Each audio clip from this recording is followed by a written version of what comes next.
Comment a-t-il dit à ce qu'il fait pour les Gilets jaunes, et c'est limite s'il ne vient pas s'asseoir au milieu d'eux pour leur dire je suis l'un des vôtres, mais il faut être raisonnable, etc. Au Liban, c'est pareil l'affaire, qui veut aider son prochain.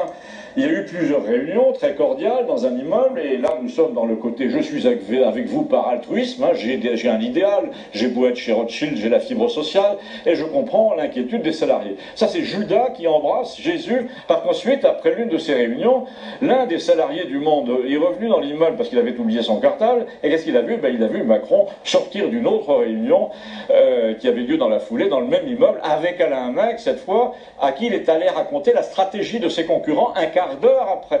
Donc depuis le début, Macron roulait pour l'ennemi, et là nous a dit Christiane, tu vois clairement le mécanisme psychologique du mec qui veut être de tous les côtés à la fois, et chez qui la duplicité n'est même pas une seconde nature, c'est sa seule et c'est sa vraie nature. Il dit le contraire de ce qu'il fait, et il fait le contraire de ce qu'il dit en permanence. C'est une maladie mentale qu'on appelle mythomanie secondaire. Il ne peut pas s'empêcher d'avoir le beau rôle en mentant des deux côtés à la fois, et aux deux côtés à la fois. C'est très grave, contrairement à ce que dit notre ami Albert, parce que dans une négociation internationale, ou pire, une conférence stratégique, il va être sincèrement dans les deux camps et trahir son propre pays.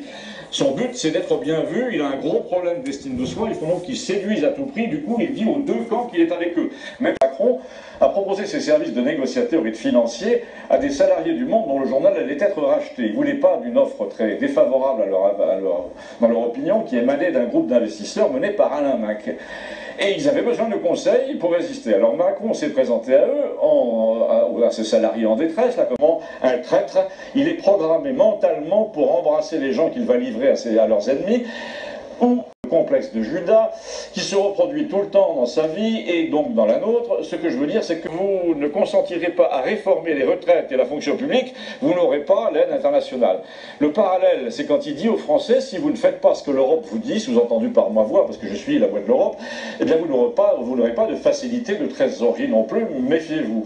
Et là, a dit la psychiatre, il se peut très bien qu'il y ait une sorte d'international du gilet jaune qui surgisse et qui dise, ici comme au Liban, allez, on sait pour qui vous travaillez pour nos ennemis.